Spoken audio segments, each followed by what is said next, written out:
Why part of us gets so entangled, so attached, is because we are so me-oriented.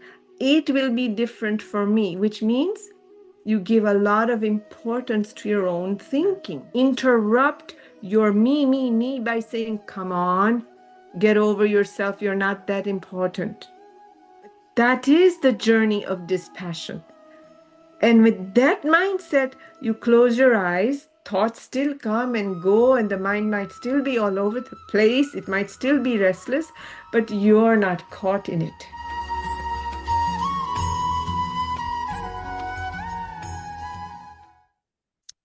How was last week's session? Did it stay with you a little bit? Yes? In a good way? Yeah. What stuck? Let's hear from one person. What stuck for you, or what did you sort of contemplate, ruminate? Anybody? Rajul, go ahead, please. Yeah, Didi. So what last time stuck was you mentioned then when we discuss about the courses, when we tell people you should do it and stuff, we get feverish. And sometimes, they feel uncomfortable. So I realized I was in between and I was a lot more aware this time. And I didn't push. Just told them you could do this. And yeah, so something that stayed was I was not unaware, like, most of the time. Good. One more person? Anybody? Go ahead. Rishma, go. So what stuck with me was about the patterns that you spoke about. The moment we become aware of patterns, it's no longer a pattern, but a point where we could make a choice. Yeah. It's an important piece, right? Once we recognize we have a habit or an approach to something that's repetitive or fixed, then at that point, if it happens again, we don't go back to saying, oh, it's a pattern, because that excuses away our own power and sense of strength and commitment and responsibility and awareness to it. We just say, I chose again this. That then makes you wonder, why do I do it? See, we keep falling back into autopilot because we're not conscious of the price that we pay. There is a reward that we get, but we're not fully aware of the cost, the price that we pay. Yeah, it's a very good. Actually, I had a couple of emails on that also last week from people, like how that was a big sort of revelation. Nikita, I think you had your hand up. Let's take one more. Yes, Didi, it was the exact same thing. I caught myself not giving reasons to just say, this is how I always do it. I'm like, no, wake up. Just, it's a choice you're making every day. So I didn't give myself a reason to be lazy anymore, or like, a reason to just get past some habits that I'm not proud of. But it was like a wake up call to just keep doing what I have to do.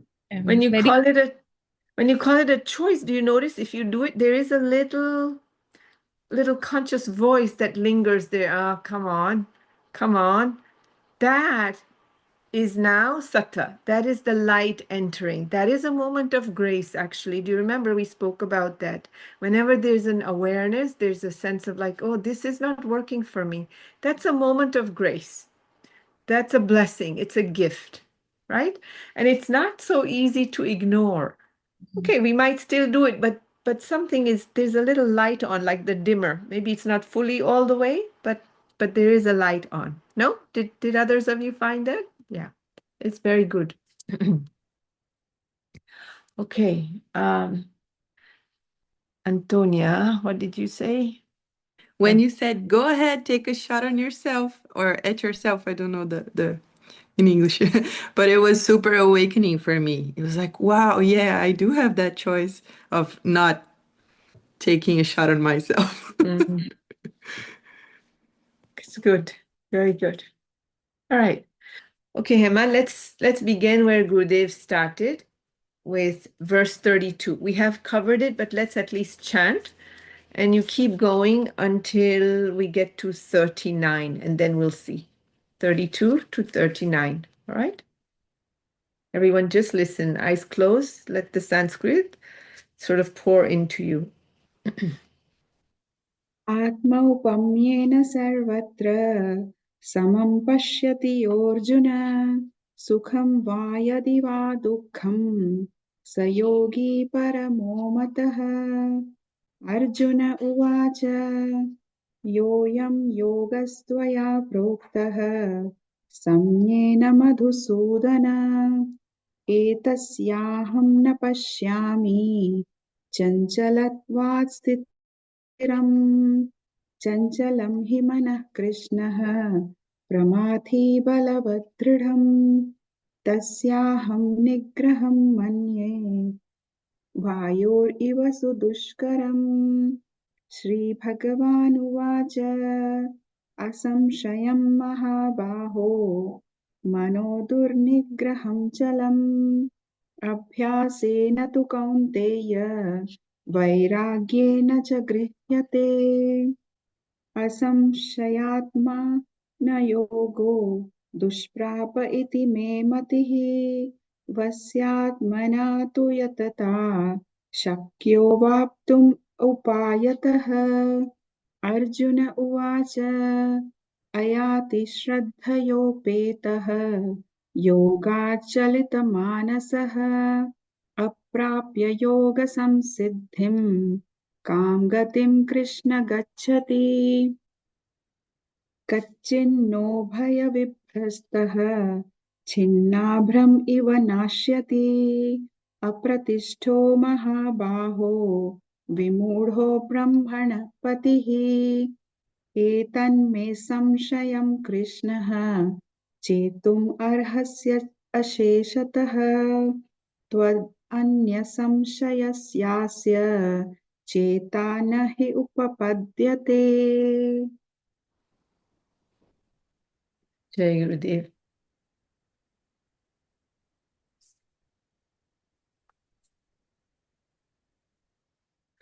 Okay, so we already discussed, no, last week, the mind is restless, it's destructive, it's all over the place.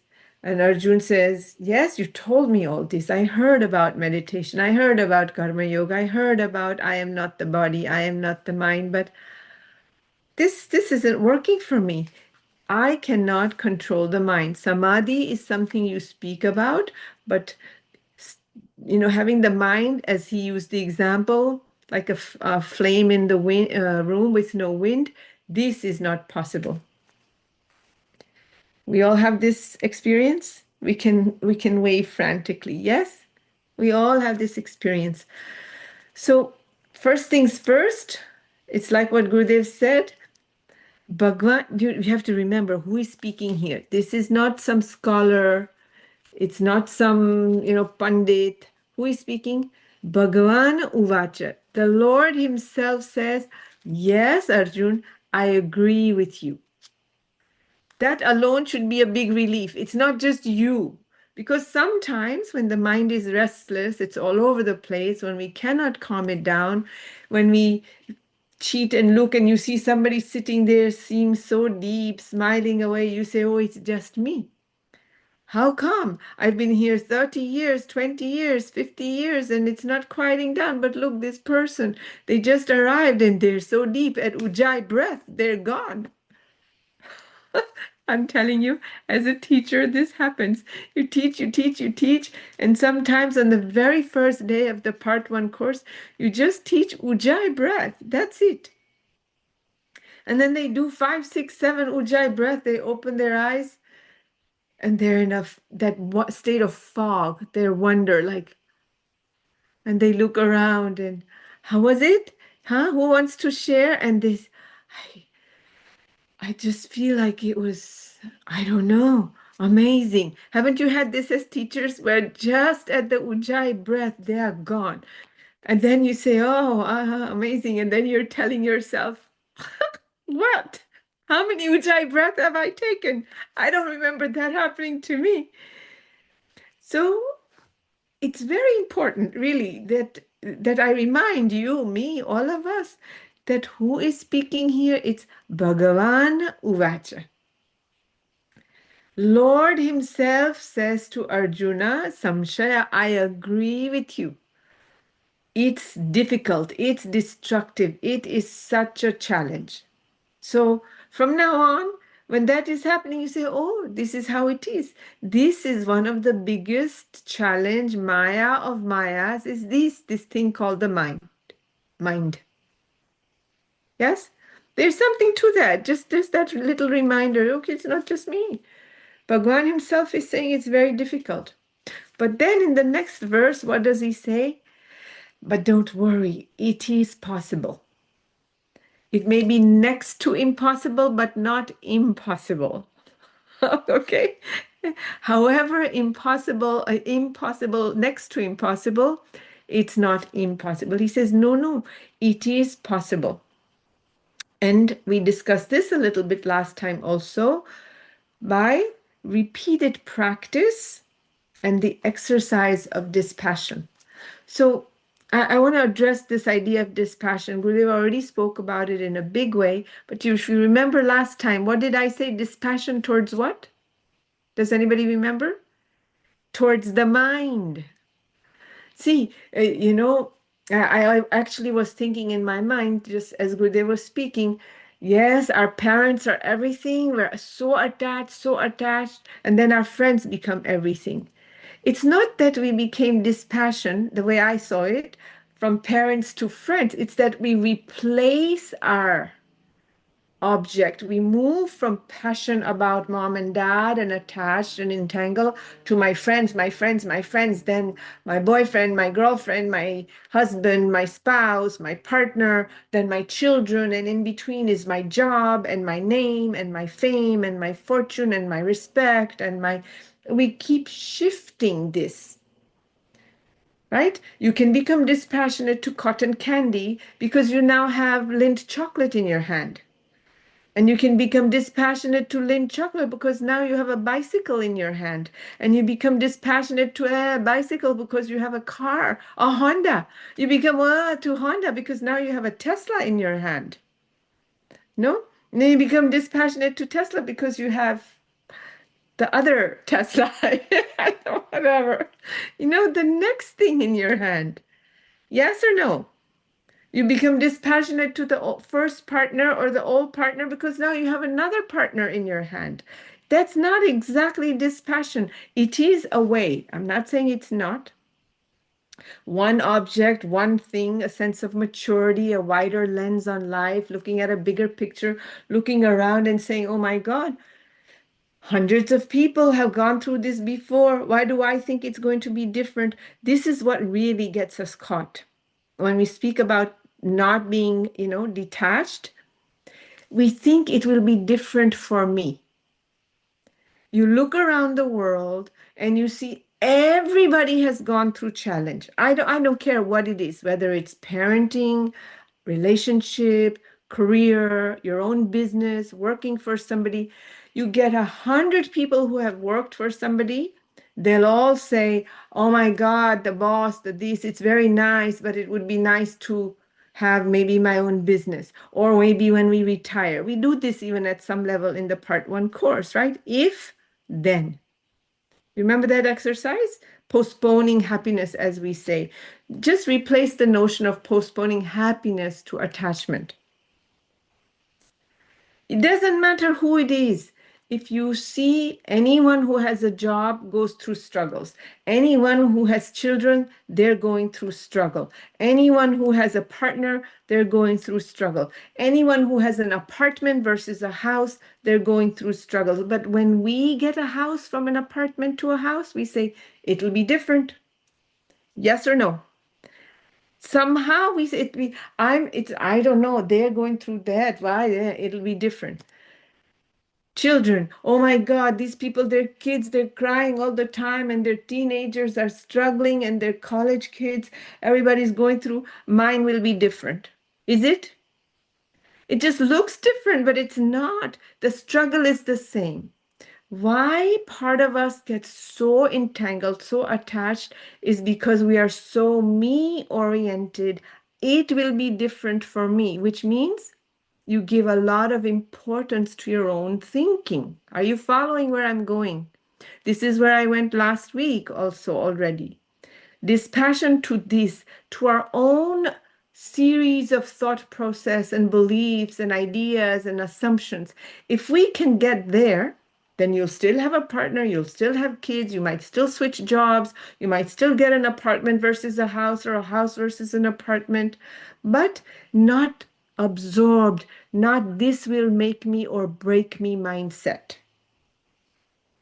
We have resilience towards it. Tell me you understand what I'm saying, because this is very, very important.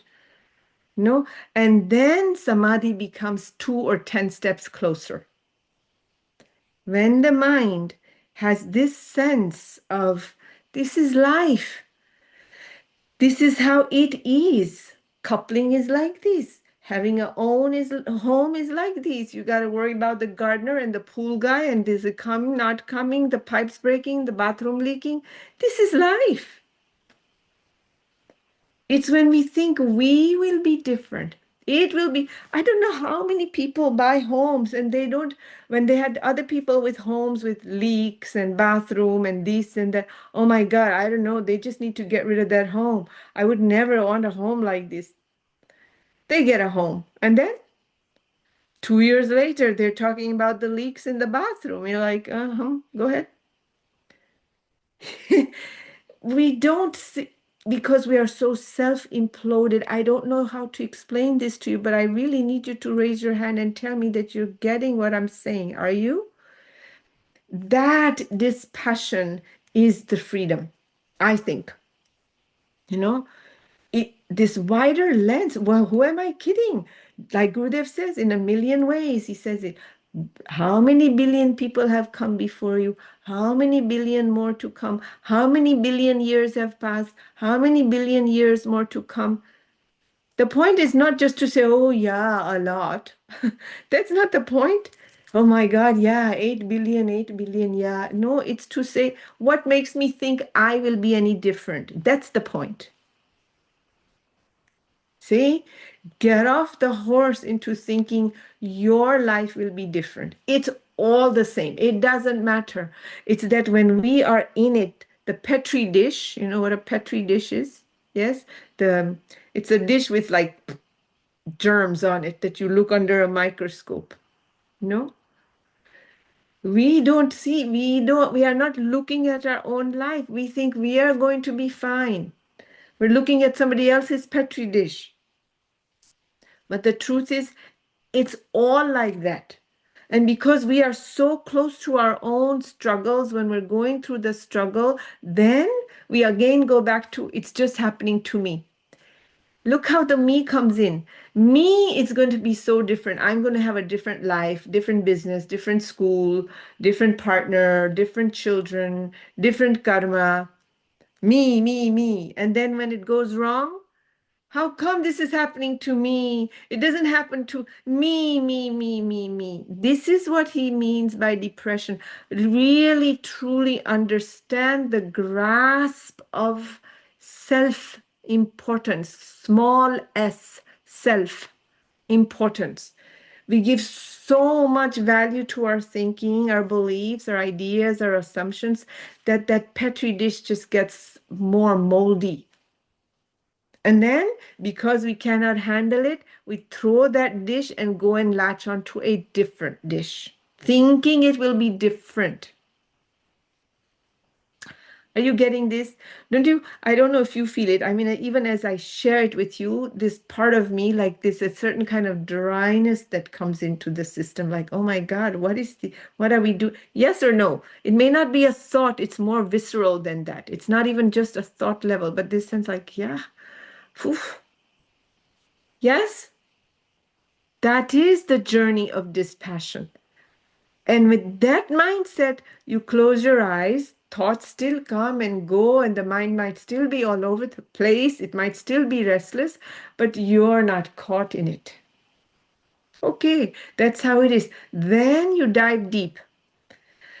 The state of mind is, it thinks. That's just how it is. Mind thinks.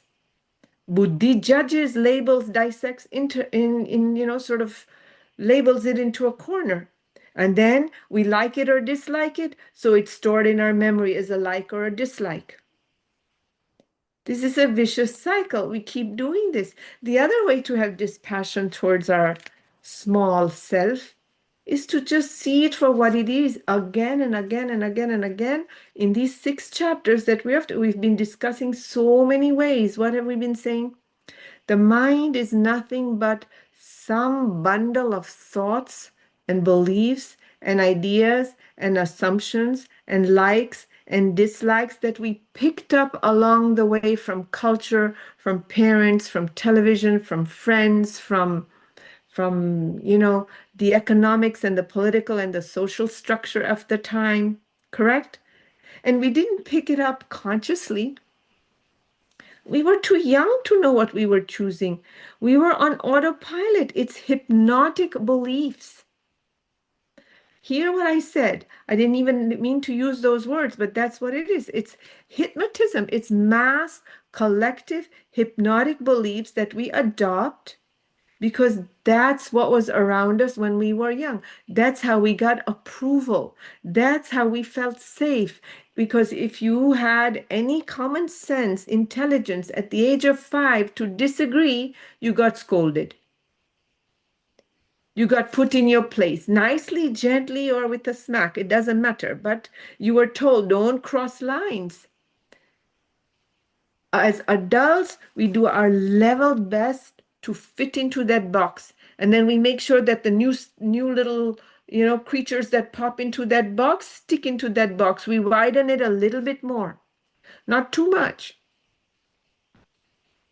Probably for my grandmother, if my mother wore a skirt or dresses, it might have been too much. Like, what is she thinking? She's walking around with skirts because maybe my grandmother walked around with a sari only. And within that is the sleeve up to here or sleeveless. Maybe that was their struggle and fight for freedom. I'm giving you a silly example, but you can relate to it.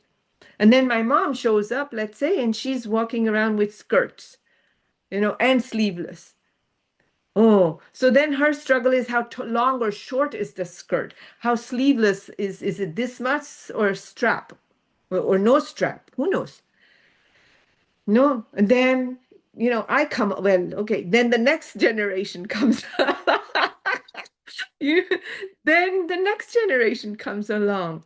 Oh, well, no, pants, no shorts, no swimsuits, and you look at even pictures, the 60s swimsuit and the 50s swimsuit and the, 40s. And today it's dental floss. It's fine.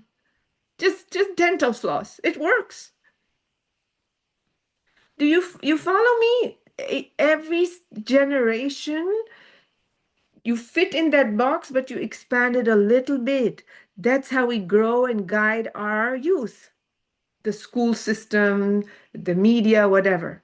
And you see that when it leaps, like as soon as these gadgets came into the world, you see that it's forcing everybody to go out and it's creating such a sort of instability. Yes or no?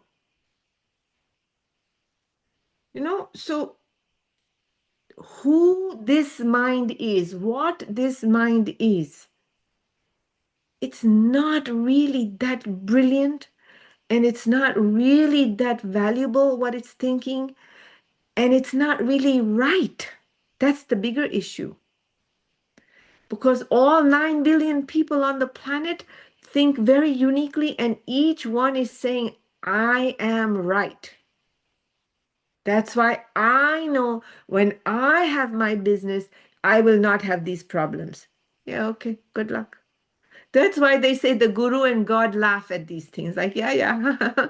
And you notice sometimes you go to Guruji and you bring up some idea, karo. And he gives you like that smirk that you walk away feeling like, ooh, what happened? No, because they see that all of life, that's how it is for everybody. But you think you are going to do it different. Okay, go ahead. Thodi der kar lo. Do it for a little while. Little while? Oh, because then I'm going to be smarter and bigger. We never think little while because I'm going to fall down after. No, we don't do that. This piece, if you understand this piece, that is dispassion. How many of you are getting what I'm saying? There's so much freedom in that. And he says, yes, Arjuna, Mahabaho. Why does he use that word like Gurudev pointed to? Mahabaho means, oh, you brave, strong, courageous man. It needs valor. It needs courage, because he could say Kunteas, the son of Kunti, or some other name. There are so many Partho. He has used so many names until now, no? But he says Mahabaho. Don't give up before starting, oh brave one. Do you see? Like we would say, no, no, come on, don't give up yet. You can do it. You're strong. That's the connotation with which Lord Krishna is talking to Arjun. Come on, come on. You are just getting started. You have heard about it. You're fed up with your own mind, and without even giving any effort, you're going, I can't do this. This is not for me. This is not going to work. No, no, no. Persistent, consistent effort and dispassion. Effort at what? Yes, make sure you sit for your meditation daily. But what else? Towards that dispassion. Come on. Don't take yourself so seriously, Raj. Come on, Hari. Shake it off. Don't take yourself so seriously. You tell yourself that.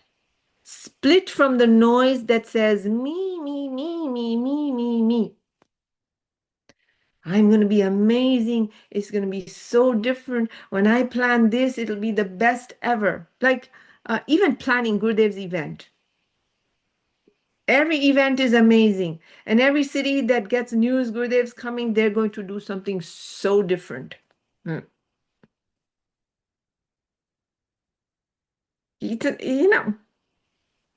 We call it a Diwali, Lakshmi Puja, or we call it part 2.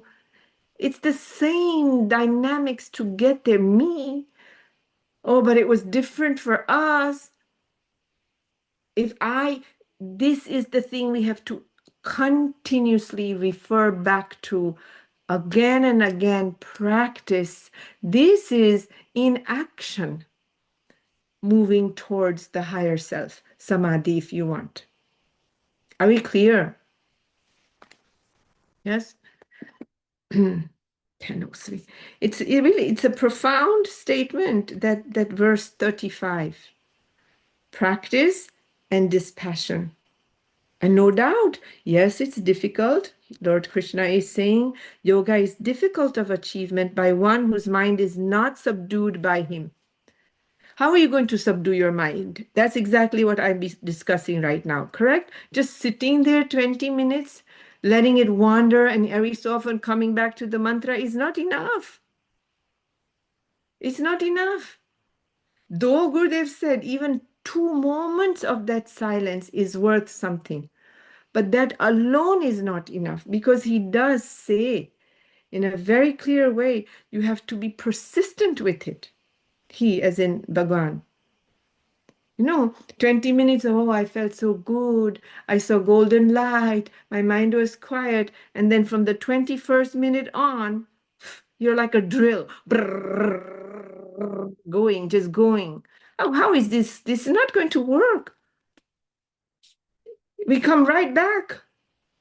The only thing is, then we have like spiritual bypassing or spiritual ego, what I called it. No, I did twice meditation and I did that. And then the rest of the 18, 20 hours, nothing, no interruption. So you now have a new sadhana. Interrupt your me by saying, come on, get over yourself. You're not that important. It's a very simple exercise, sadhana. This one everybody can do. Yes? Everybody can do it. You don't have to do it all the time. Once in a while, when you're sitting there and cooking and frying, and I don't know, and how could they, and how could she, and how could he? Oh, come on. How they could, let them. How can you? Knock it off. Just turn it around. How could she? I can't believe. And then tell yourself that I can't believe I'm listening to my garbage. I can't believe it. Oh my God. I'm going to have to make an announcement that I've been listening to my nonsense. Go on your Instagram and post that. You'll see. You'll find a little noise that'll sneak right back up. This is the exercise. I don't know if this has registered over the years, but for me, this is very clear. Dispassion of your own voice. There's nothing bigger. The question basket that goes to Guruji will reduce. It'll get much smaller because the question basket is filled with, how come I'm suffering? How come I can't have this? I know I can do better. Guruji, tell me, help me, approve of it. Knock it off. How many billions came and had the same idea, better idea than you and I put together, and they're buried into nothingness, ashes. That's it. No? So that statement, billions of years have come and gone, billions of people have come and gone, and none of them managed to get a fantastic relationship. Get it? So you get off wanting one. Just deal with it. Yeah, there were two. They were called Romeo and Juliet, but they died. So that's your choice. The relationship as is or death. Choose one. Do you understand? That makes you relax, makes you let go, makes you calm down instead of constantly having that noise in your head. Then whatever is there, whatever choices you have to make, whatever you need to do, you will do without all this fire underneath. In a kind, in a loving, in a respectful way. That is when that thing that Gurudev says, never hurt the ego of a man and the emotion of the woman, would work. Otherwise, it doesn't work. Only when you think you're not so all that, then you will not hurt somebody, whether it's the ego or the emotion. Are we talking here? Are we clear? Yoga is difficult to achieve. Yes, it is, if you haven't controlled your mind. But whoever has it under control and is ceaselessly striving, not 20 minutes in the morning and 20 minutes in the evening, ceaselessly striving, it can be easily attained through practice. Such is my conviction. Lord Krishna promises my conviction. I am very sure. You just stick to it. Be brave, Arjuna, Mahabaho. See that it's like this. Don't worry. This is how it is. This is life. Then you will get there. I know. I tell you so. This is Bhagavan himself giving this. I get it, but don't worry. Imagine if Gurudev would directly say, Niru, I know it's difficult. I see it's very, very hard, but I know you trust me. Can you trust me? You're going to get there. How you would feel? There would be an announcement. You know what Guruji said? I don't want to say, but let me tell you what Guruji said. You know what Guruji said? I'm not sure what he meant by it. It's a subtle way of bringing the me back in. Why do we do that to ourselves? Doesn't matter, we do, but you have to find humor in that, What did he say, Niru? I don't want to talk about it. Niru, what did he say? Well, I told him that I don't know, my sadhana's not getting anywhere, and he said, no, you trust me, you will. Oh my God, really? I wish he would say that to me. I make these jokes for very purposeful reason, to lighten up, because we make such a drama as if the other person doesn't see, or we fooling everybody. You see, what I see, get away from me. You can't do that. What nonsense we tell ourselves. And then Arjuna says, what becomes of the person who doesn't make it? This is very real, right? You have 10 days of vacation. You'd spend 5 days in Sanyam and 5 days during Christmas time with Gurudev and 3 days for Guru Purnima. Holidays gone. No more. And you have, $10,000 of savings or extra money, and you went $2,000 here, 1,000 gone. And then when you get there, so excited. This one's going to be amazing. I heard Sanyam is great. I heard this is great. I heard this part 2 is amazing. I heard the knowledge series is going to be great. And you're expecting to get enlightened. I know that we all go there thinking this is the one that's going to quiet my mind. This is the one that's going to make me reach samadhi and sustain it. Yes or no? There's that, this is the one. And then when you get there, you got somebody sitting next to you, 3 inches from your breath, not your shoulder. Oh my God, stop blowing your nose. Stop. Get up. Go outside. Sneeze with the birds. Just not next to me. But they go. They're just going. Then you say, what you resist is going to persist. And sure enough, somebody comes and sits on the other side. Same thing. Okay, Guruji, I learned my lesson. I embrace this. I embrace this so much so that now I have the same. And then somehow you find your quiet. You sit there and you look around and somebody's, can she stop? Can somebody get up and give her a smack? Because it's not real. Where's that person sitting? Right here, right in your ear. You can't hear anymore. You're not succeeding out there enjoying your holiday, and you're not succeeding enjoying the depth of stillness and silence. You might have an experience, but then you're back. Oh, the line. Oh, they won't let me through. Come on, you let her through. Oh, come on. Oh, what is this? Oh, so much. Yes or no? We're not here, we're not there. It's a very real question, like Gurudev said, that Arjuna is asking. What is going to happen?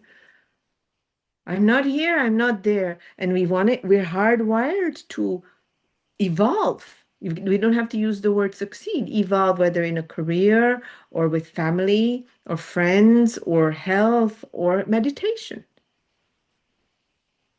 And then is where the answer comes. Lord Krishna says, no, don't worry. Nothing, not a tiny morsel will go to waste. Note this word, sadhana. Sa means that which stays, sa, with you. Dana, wealth. The one wealth that we will carry with us is the impact on our mind. If we are practicing the dispassion, the distance between our small self-importance and the moment, what are we doing? We are moving the quality of the mind, the guna of the mind, they say, from tamas to rajas to sattva. Are you understanding what I'm saying? Did that make sense to you? Each meditation, each time you start to practice the dispassion, like Lord Krishna is saying, like we are discussing here, each meditation, every time you do yoga, any moment of stillness or silence, the remembrance of silence even. What are we doing? We are moving the mind into a higher elevated state of vibration, energy, sattvic. You see, there are plenty of people who don't meditate, who don't eat, sleep, party. Thursday night comes and the constant sound they make is woohoo. Cows go moo, and human beings from Thursday to Sunday go woohoo, woohoo, woohoo, with a glass in their hand. That's it. Are you following what I'm saying to you? That consciousness, the consciousness that is so wholly identified to I am this body, how I look, what I wear, what someone looks at me, the exposure and the accolades that one gets through the body is the sense of self. I don't say it's right or wrong. I'm saying it's the most surface sense of self. That I'm saying. It's not right, it's not wrong. But when the identity is so tied into one's look that you'll do anything for the body approval, where you then feel a sense of self. I am okay. I am worthy. I am good. This is the most surface sense of self, isn't it? Then there's other layers, I'm a good-hearted person. I'm a kind person. Then there's other layers beyond that. Are we here? Are we listening clearly?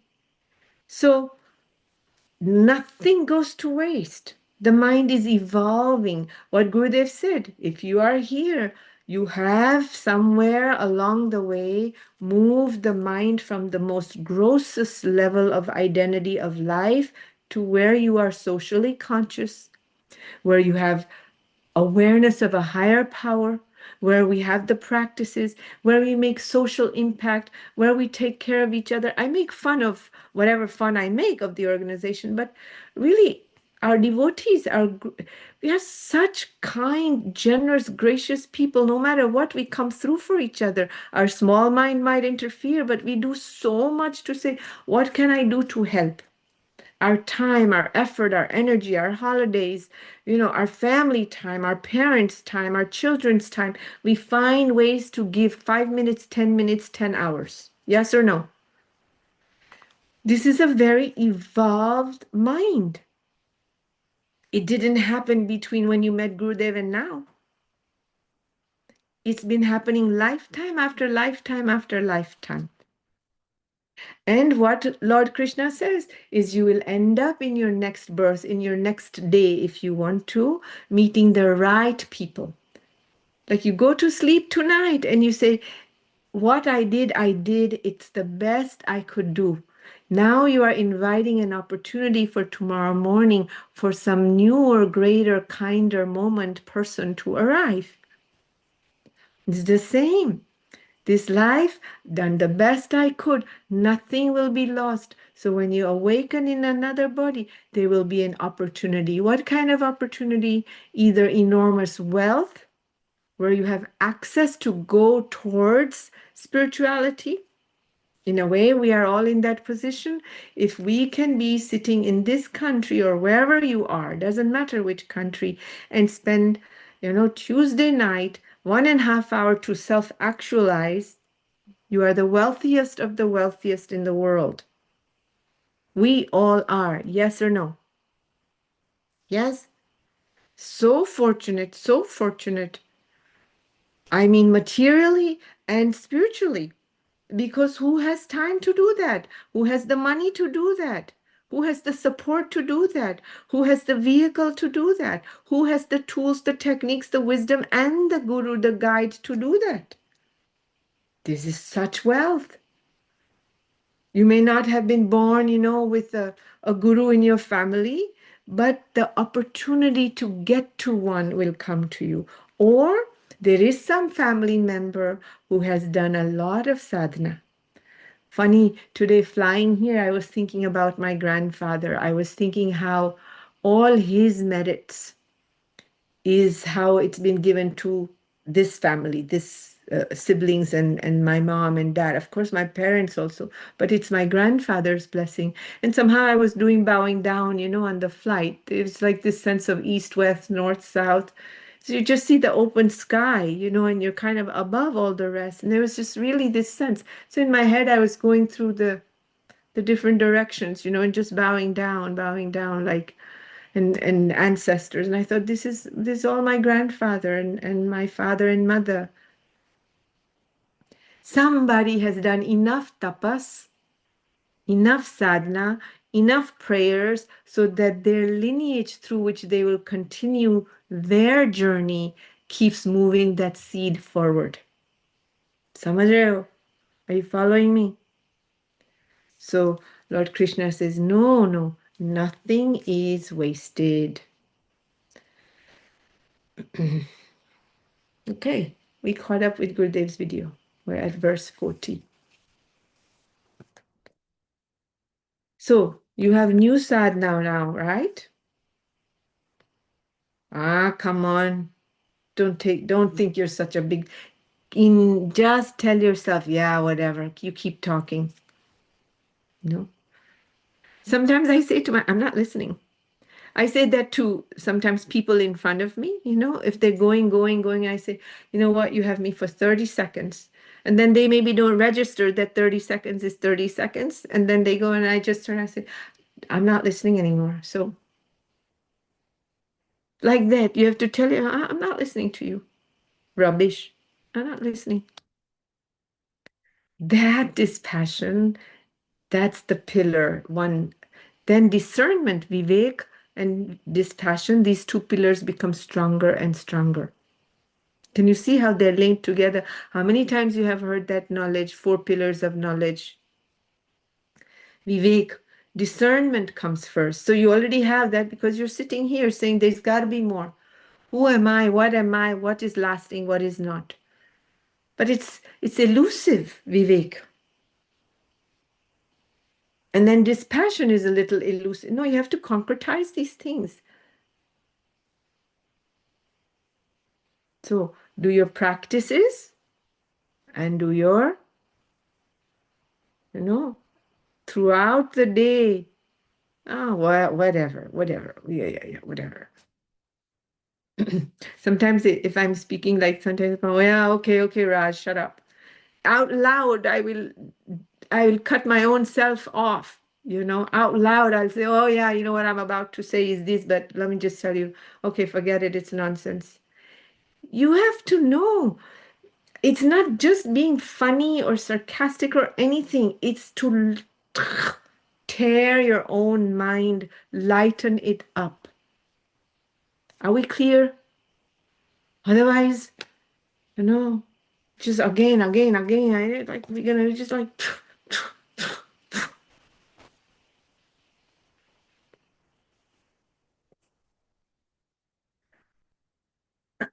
Okay. Good. We covered quite a lot. 10:22 is just 10 minutes, 8 minutes past. Okay. I have some notes. Oops. I don't know how to read on these things.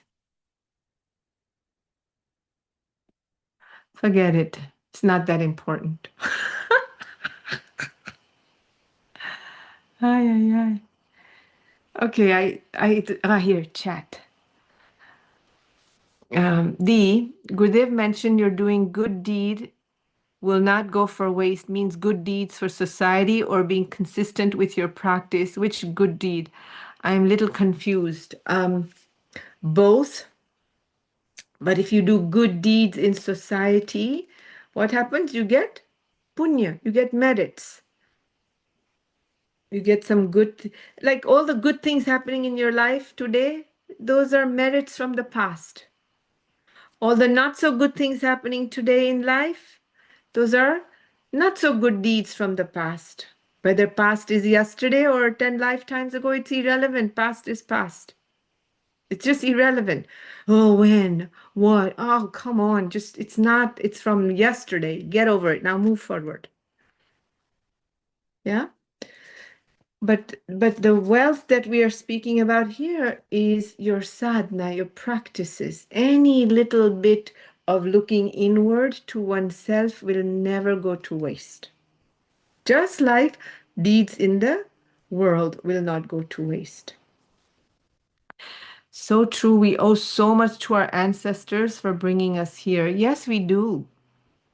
No, it's important to remember to like bow your head randomly, like out of gratitude, not just as a practice. Oh, Tarpan day, okay, I do it. Oh, whatever those days are, Is it because we reincarnate in the same family? Well, some do, some don't.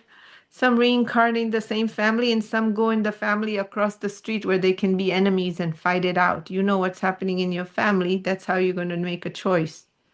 Get neutral, Again, that's a dispassion thing. My family, my family. What my family?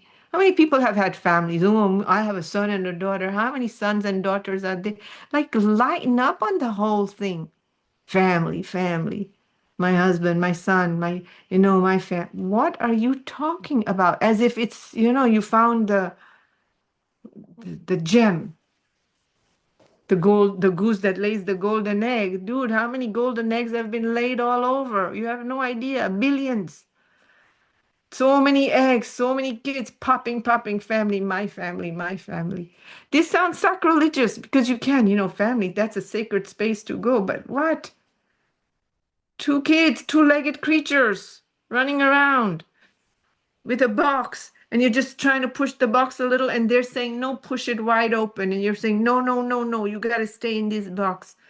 Everybody's frying. Lighten up. Then you'll raise yourself and the family to another elevated level with ease. Are you getting me? It's so much better. Even Romeo and Juliet didn't go through the trials and challenges of a married life, children, job, etc. If they had, perhaps they too would be jaded. But that's why they had to kill them off. Don't you get it? That was the point I was making. Because otherwise, they would be sit there going, it's your turn to take the trash out. Who's going to change the diaper? No, I did it last time. No, you get up. You never talk to me. You don't bring me flowers. Oh my God. You don't ever stand in front of my balcony anymore and say, oh, how. Yeah. That's why they both had to check out so we can keep some of that alive. When you said, go ahead, take a shot on yourself, was super awakening for me. This choice is very empowering. Yes. Jai Guru, I don't want to hold you. I'm fine, but you go. It's a little. Jai Gurudev. Blessings. See you next week.